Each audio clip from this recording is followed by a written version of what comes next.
Hey, so some of you missed the seminar I did at the beginning of the year on mindset for achieving your goals.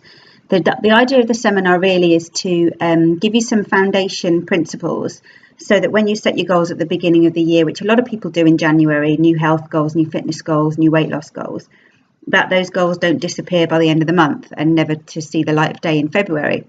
So for those of you who missed that, I'm going to do a few videos in a series that will take the main elements of the seminar and hopefully you can use them. And for those of you that came, it will be a refresher as to the points that were mentioned as well.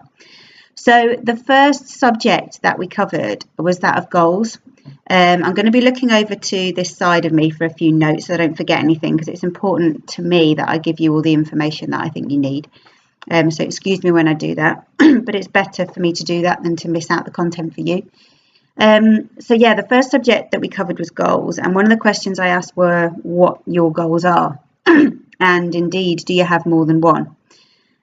Simply because it's been proven again and again that the more goals we have at any one time, the more things we're aiming for, the less likely we are to achieve them. So it's not to say that you can't have more than one goal at a time, but be mindful of the success rate of the goal. So if you have a very large goal that you're striving to achieve in a very short time frame, that increases the challenge. By concentrating your efforts purely on that goal, you are much more likely to succeed. If you dilute your effort with many other goals at the same time, you are less likely to succeed. Having said that, and one of the principles of the seminar that I wanted to, the principal messages I wanted to get over at the seminar was that I believe health and lifestyle and weight loss changes should be relatively slow so that they're sustainable and you maintain them once you've reached your goal and beyond forever. I believe there's no reason for anybody to be on a diet or anybody to be losing a lot of weight quickly. I think if we can establish a different lifestyle pattern and embed new habits, then we can gradually lose the weight that we have undoubtedly gradually crept on. 4 or 5 stone doesn't appear overnight. It can take months, years, decades to come on in the first place. And I believe that it should come off not necessarily exactly the same pace, but at a relatively slow pace to be safe and to be effective and to be sustainable. So if you're taking a goal at a steadier pace like that and taking steps more slowly, then it is more achievable to be having more than one goal at a time, because you're not having to focus 100% of your efforts into achieving a very challenging goal. So just be mindful of that. The more challenging your goal is, the more focus and energy and effort is going to be required by you. So whatever your goal is, it's then really important to ask yourself why you have that goal. And we can often give very superficial answers to that question of why, such as, I want to lose weight because I want to be a size 10. I want to lose weight because I have a whole wardrobe of clothes upstairs that I can't fit into at the moment and I want to be able to fit into them. I want to lose weight because my jeans are too tight. What I want you to ask yourself with the goal is the next level down of a why question. So I want to be a size 10. Why do you want to be a size 10? I want to get into my wardrobe of clothes. Why do you want to get into your wardrobe of clothes? I want to, my jeans are too tight and I want them to be looser. Why do you want them to be looser?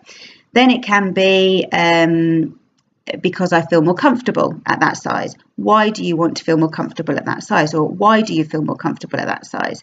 So keep asking yourself, almost like a petulant child would ask why all the time. Be that child for yourself and keep asking the question, why? But why do you want this? Yes, I want to wear smaller clothes, but why do you want to wear smaller clothes? Because I want to feel more confident. Why do you want to feel more confident?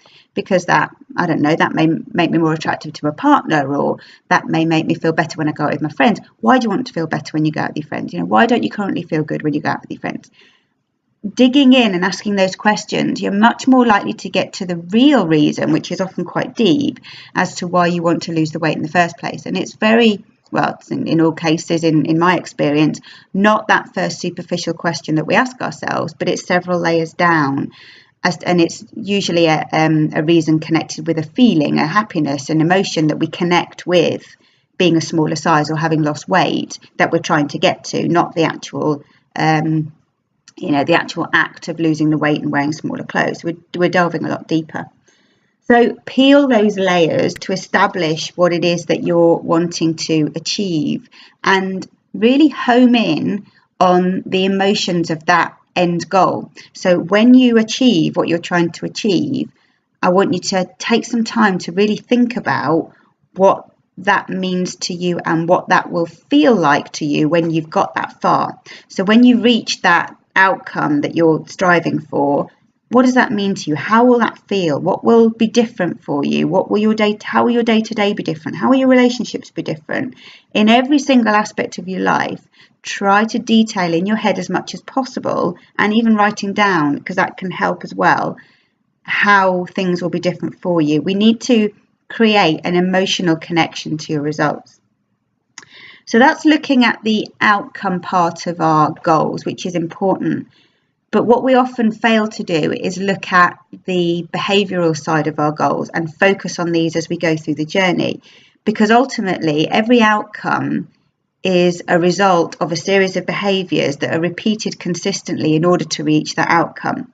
So if I want to lose weight, for example, I need to move my backside more every day. So I need to find, and that means I need to do the behaviours of, for example, going to Fit Mums 3 times a week, having my steps at 10,000 a week or plus whenever whether I don't go to a session, taking the stairs rather than taking the lifts or the escalators, parking the furthest spot. And you can see all of these behaviours that we might want to repeat will contribute to added activity, that will contribute to more calories used, that will contribute to our outcome of losing weight.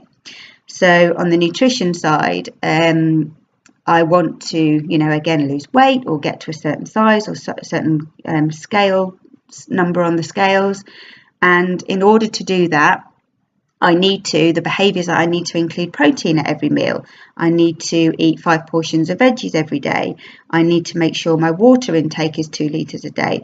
All of these different things repeated daily, consistently, are the things that I know that if I do repeatedly again and again and again, will increase my nutrition value, but decrease my intake of calories alongside the activity will allow me to reach my outcome, my goal. So we need to focus, once the goal is set and the emotion is connected with that, on the daily consistent behaviours that are going to be put in place and achieved by ourselves in order to reach that goal.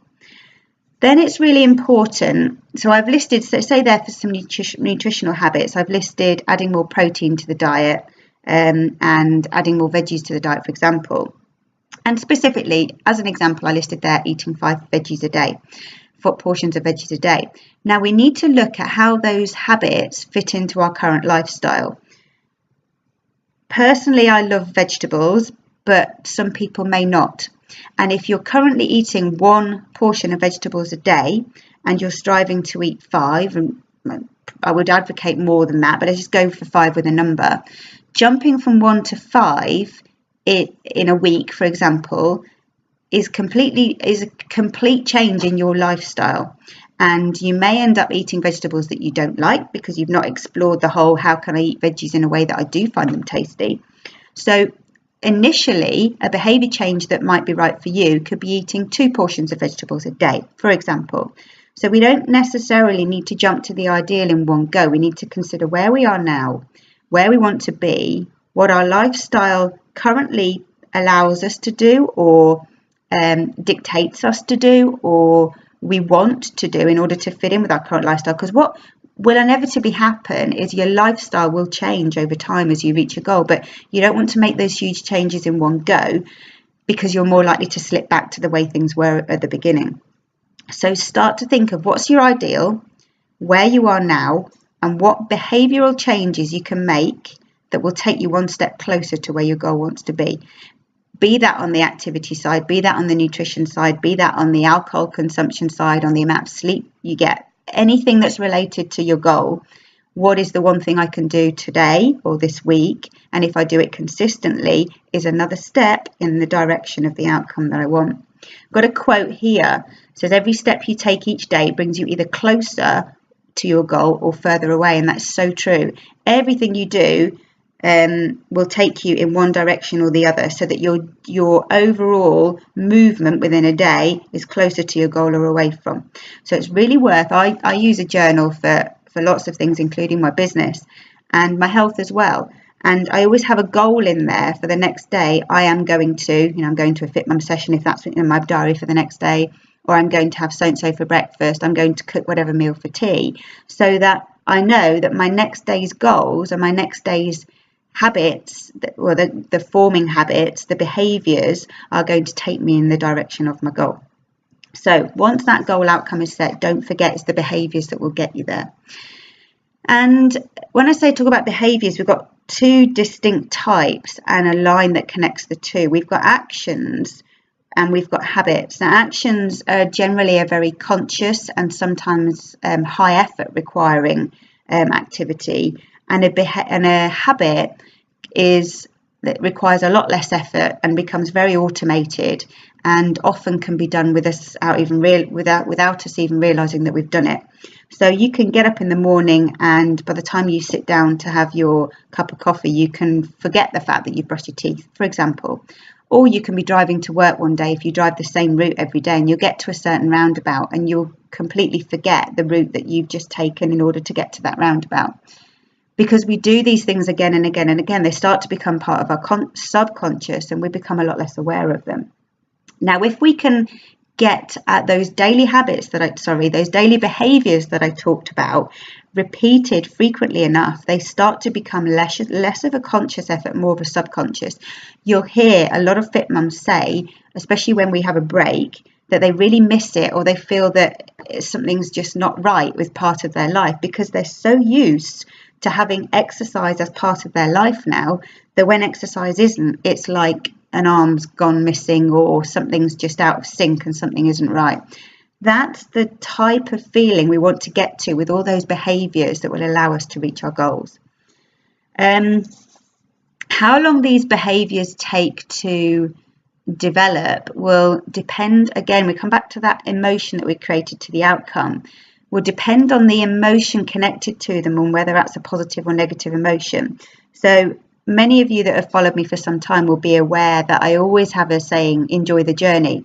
So whatever your journey is that you're on at the moment, from your current lifestyle to the desired one that you want, and a desired body weight or health state that you're working towards, you must ensure that the behavioural changes and the actions you're taking along the way are enjoyable ones. If you start to create that positive emotion around them, those habits will be embedded a lot quicker and a lot firmer than they will be if there's that fighting battle of negative emotion. So if you're doing something like, I don't know, somebody's told you that eating porridge every day for breakfast is good for weight loss, but you absolutely can't stand porridge, good willpower and motivation and drive will get you so far towards eating porridge every day, to the point that that negative emotion that you're battling against with that recurring behavior will never let you embed it as a habit, because you're just not enjoying it. So if there's something that you're doing that you're not enjoying currently, think to yourself, how can I change this so that it fits in line with my goals, but is also something that I enjoy doing? Because if you get that enjoyment on there, that's when the habit embeds, and that's when you start to that's when the behavior, the action, starts to embed as a habit, and it becomes a lot more subconscious and a lot more easy for you to repeat.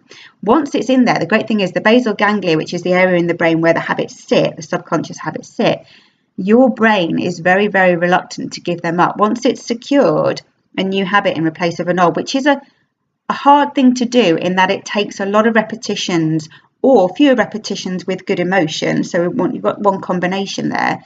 Once it is embedded, your body does not want to give it up, because it's invested a lot of time and effort to putting it there, and it's replaced an old habit because it's a better one for you. So once it's in there, you're in a great position, because you won't want to then change that habit. But you've got to make sure that the habits that you're embedding are good ones. So if you're doing something at the moment, you're having broccoli every day, but you hate broccoli, you've got a plethora of vegetables to choose from and a plethora of ways you can cook them that make them tasty. find something that you enjoy and repeat that. That will become a new habit. Okay, so don't be drumming on with something that you don't enjoy.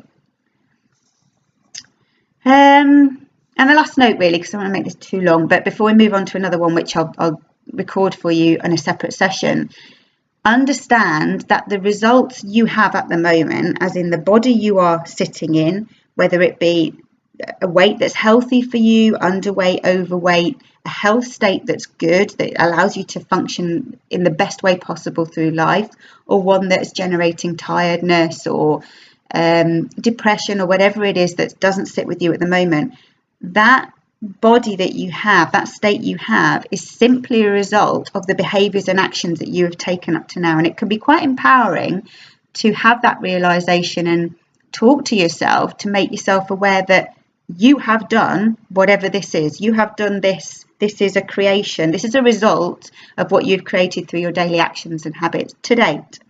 Because that also means that this here and what you want to change can be a direct habit, a direct result of the changes in the habits and behaviors and actions that you make going forward. So realizing that you are responsible for where you are now empowers you to understand and be uplifted by the fact that where you're going in the future is also a direct consequence of the actions and the behaviors that you will make from this day on. And then it leads, full circle back to what I said before.